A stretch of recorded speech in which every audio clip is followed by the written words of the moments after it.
think one of the age-old human questions, perhaps going back to the beginning of humanity, is, are we alone in the universe? And that maps directly into, why are we here? We're going back to the dawn of the solar system. We're looking for clues as to why Earth is a habitable world, this rare jewel in outer space that has oceans, it has a protective atmosphere. We think all of those materials were brought by these carbon-rich asteroids very early in our planetary system formation.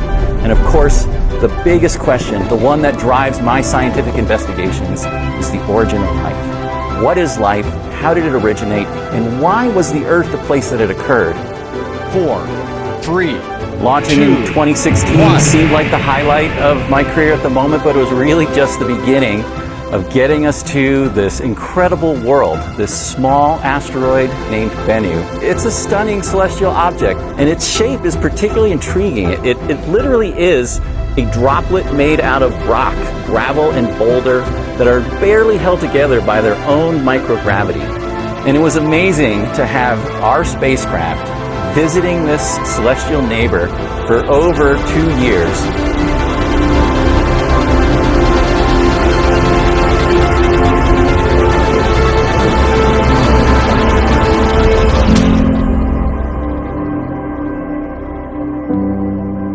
We believe that we're bringing back that kind of material. Literally maybe representatives of the seeds of life these asteroids delivered at the beginning of our planet that led to this amazing biosphere, biological evolution, and to us being here today to look back on that amazing history, to think about where did we come from?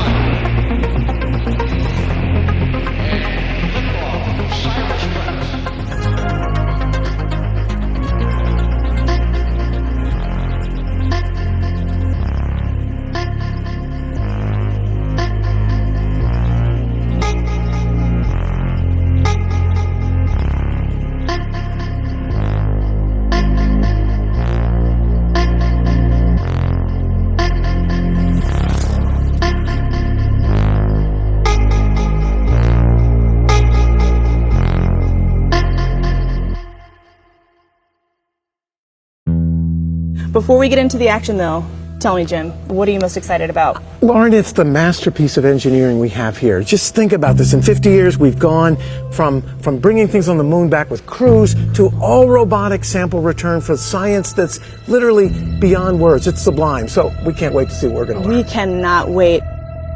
Yeah, good morning, Lauren and Jim. It's already been a very bright early morning for all of our team members involved in this mission. Just a little bit further north from us, about 4 hours ago in Waterton, Colorado, the team met to assess the readiness to release the SRC from the main OSIRIS-REx spacecraft. Approximately 1 minute to release.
Stay with you as this precious sample is recovered.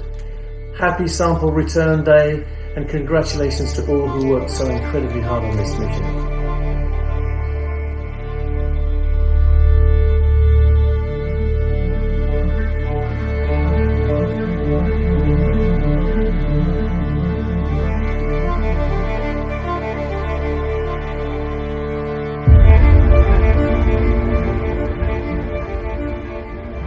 30 seconds. 30 seconds. We'll be coming to wake 1 on a move, then cold open, then camera.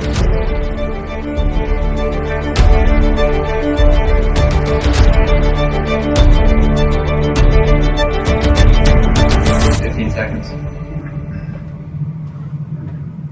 10. 7 more. 6, 5, 4, 3, Stand by, cold 2, open. 1. You're looking at live pictures of the sky above the Utah Test and Training Range. In less than an hour, a 4.5 billion-year-old piece of the ancient solar system will be landing here in the desert. This is live coverage of NASA's OSIRIS-REx sample return. Very clear skies this morning as well. As we were actually driving out, I saw a shooting star and meteor, and in just a few moments, the SRC itself will be streaking across the skies as we begin to track it. Our high-altitude plane is up in the sky, ready to take images in the infrared of our SRC, and we are here, ready to go to cover all of today's mission events. I'm going to be right here with you all throughout the process as we get closer to that entry, descent, and landing.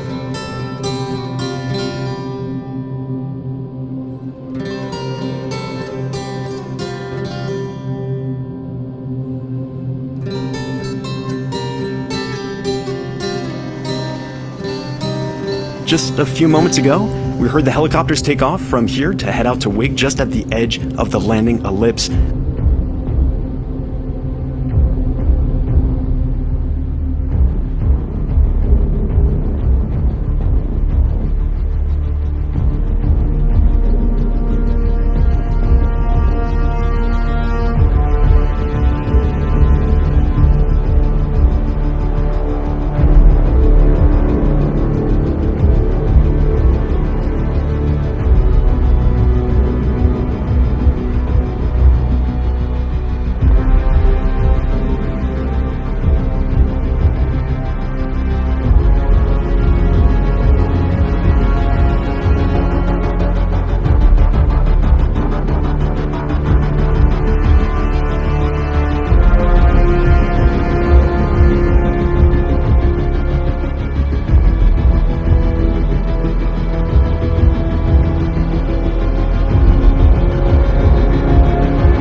On the edge of the landing zone that we call the ellipse. It is a huge landing zone that is larger than the size of Rhode Island.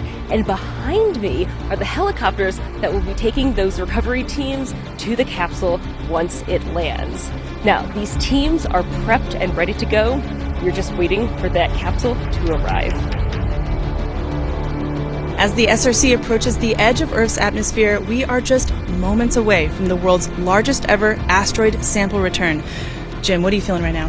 I am literally tingling all over with exhilaration. This is a small step for a capsule and a giant leap for science. It really is, and if that's one thing we can impart, that is it. This is a huge, huge milestone, a great achievement. So this is it. We are just 15 minutes away from the OSIRIS-REx sample return, a journey of 7 years and nearly 4 billion miles. The work of thousands culminates in this moment. Let's turn it over to our mission commentator, James Tralie, to take us through the final moments. James, we're all yours.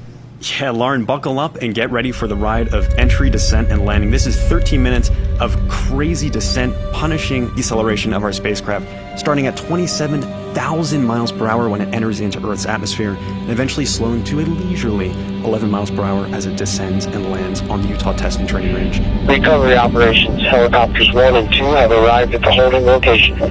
So good news, our helicopters are ready to go and begin those recovery operations just as soon as we have confirmation of touchdown here. And as the sun begins to rise in the west coast, the SRC is going to be streaking across the atmosphere above San Francisco, California, about 82 miles in altitude. It's going to be coming in hot, over 5,000 degrees Fahrenheit, almost a couple seconds after it hits that atmosphere. That's about half as warm as the surface of the sun, to give you some context.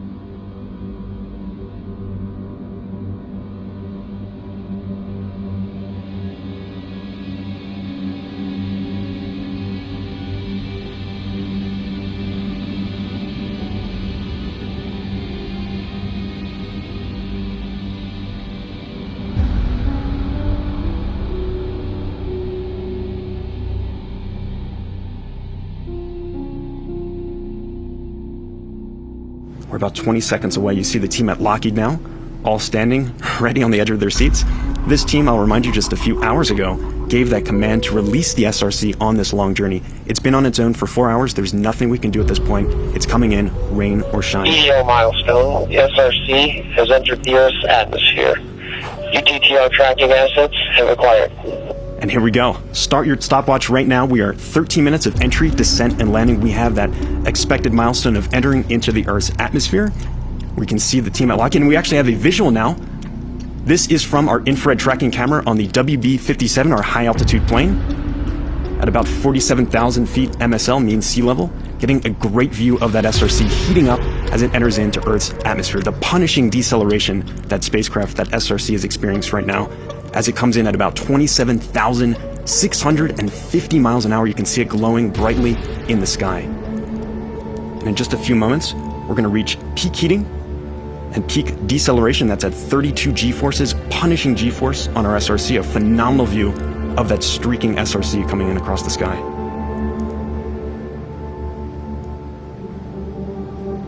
At this point, we have entered in over San Francisco, California, and are very quickly going to be approaching the Utah test and training range just a little bit further to the east.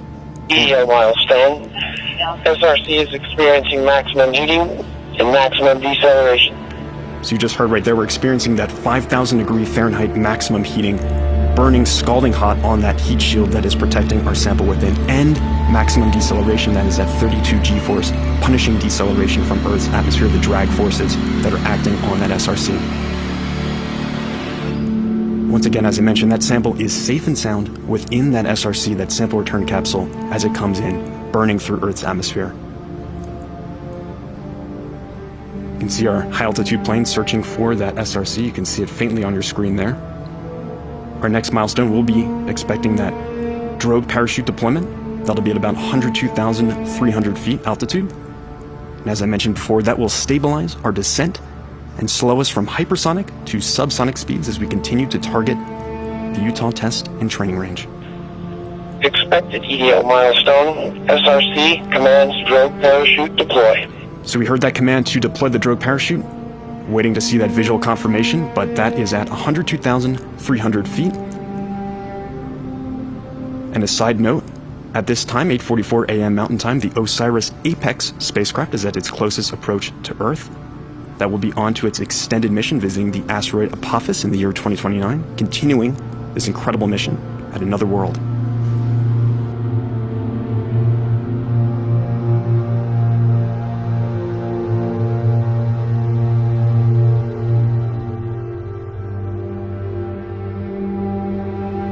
Our next milestone, we should be expecting main parachute deployment at around 8:49 a.m. Mountain Time. That will be at around 5,000 feet elevation.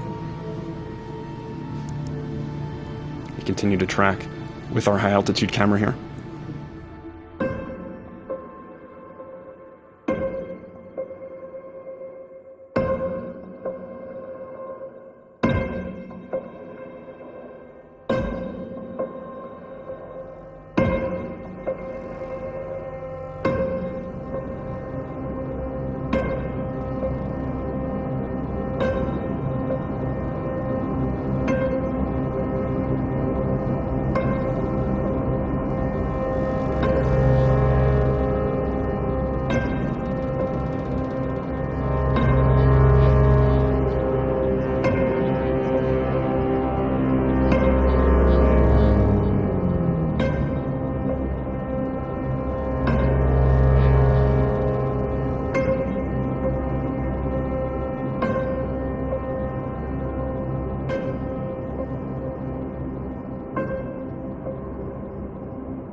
EDO milestone.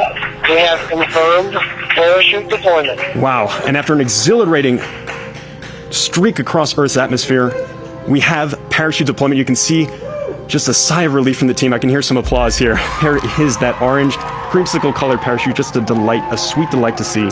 in our sky here over the Utah Test and Training Range. And now this is like a marathon runner savoring that last lap here as we approach the finish, that landing in the Utah Test and Training Range.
SRC has touchdown. And touchdown of the OSIRIS-REx sample return capsule. A journey of 1 billion miles to asteroid Bennu and back has come to an end, marking America's first sample return mission of its kind and opening a time capsule to our ancient solar system. And the team can now breathe an immense sigh of relief. We now have the sample return capsule, the SRC, containing pieces of the asteroid Bennu. You see the reaction there just moments ago as they got that sample back on the ground.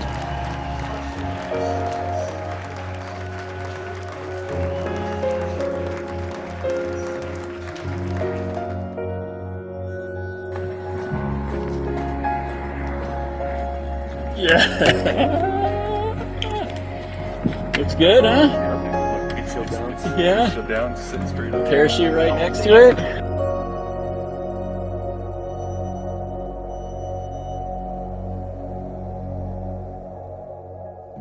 We did it. Not even tilted over. Did it. Not even tilted over. Yeah. Beginning to install Videographers.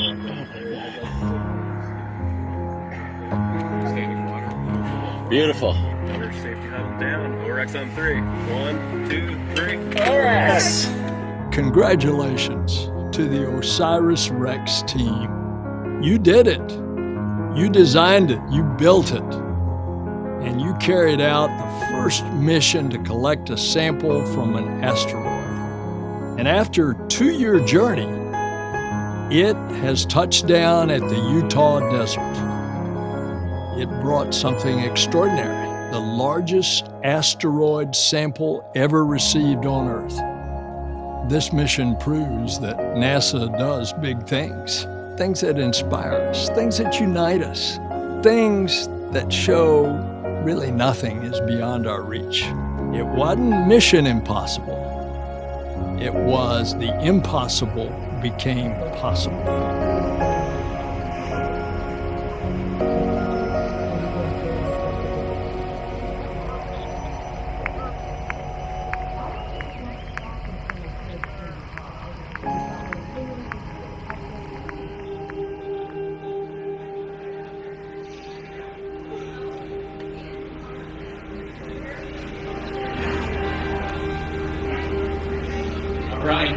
Well, OREX ended just like it began. Absolutely picture perfect.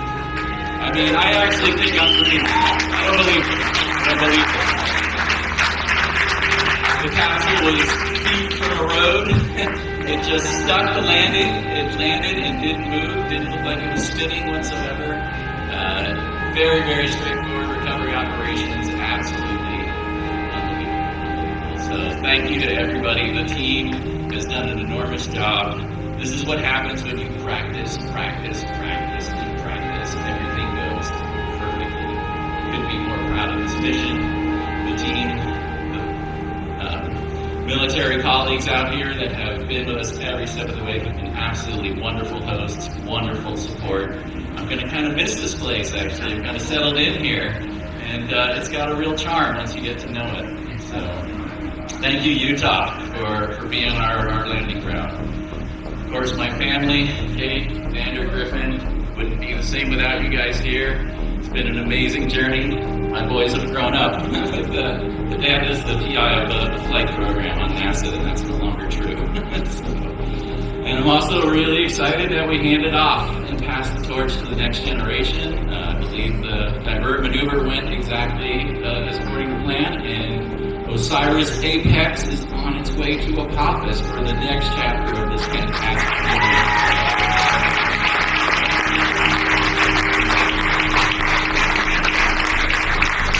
And I cried like a baby in that helicopter when he told me that parachute had been spotted. I tell you what, that was the end of a long, long day. We've been up since about 1:30 this morning with spaceflight activities and everything.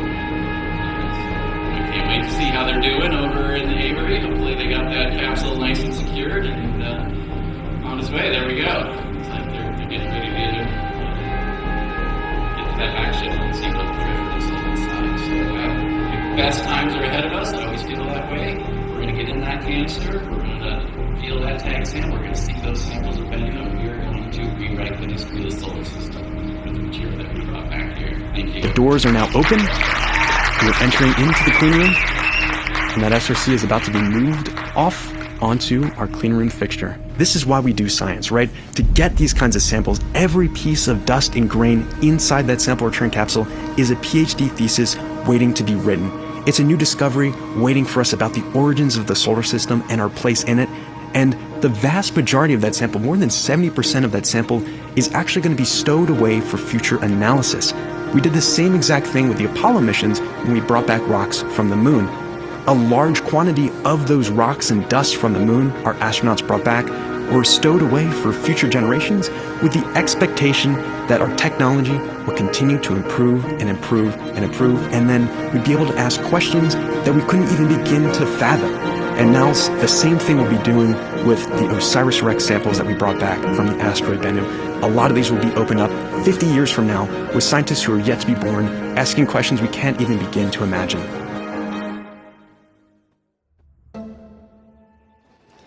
Wow, don't be afraid to clap or cheer. Today is a celebration.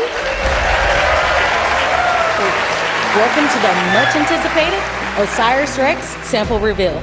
So 7 years, almost 4 billion miles of a journey throughout the solar system. Now back, the sample return capsule landed in Utah. Right on the money. It was a picture-perfect mission. It's a feat of engineering.